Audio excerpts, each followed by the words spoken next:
ठेका पर जमल ठिकाना रहता, खाली मुर्गा या दारू के खाना रहता। तो धौली हिली भर में कैंसर पिया, कैंसर पिया, काहे के पटवल ह डांसर पिया। तो तने बता तो तू आंसर पिया, आंसर पिया, काहे के पटवल ह डांसर पिया। आखिर क्यों?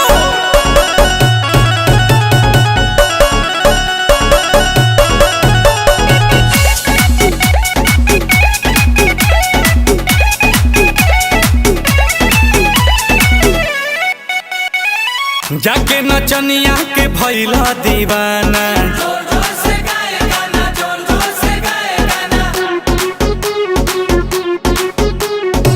अपन तू कनिया से कैला बहाना। हमर जवानी जियानी भइल, तू जाके मारो तारो चांसर पिया। हेलो हेलो हेलो, रेडी 1 2, तो नाच के हो गइला लाउंसर पिया, डांसर पिया, काहे पटवला ह डांसर पिया। तो इहे बता दो ना आंसर पिया, आंसर पिया, काहे के पटवला ह डांसर पिया।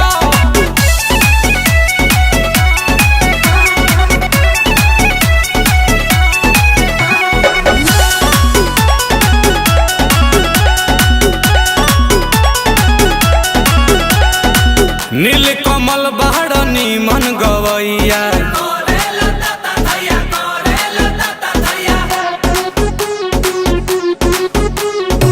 काहे के धैला ओकर करी हैया।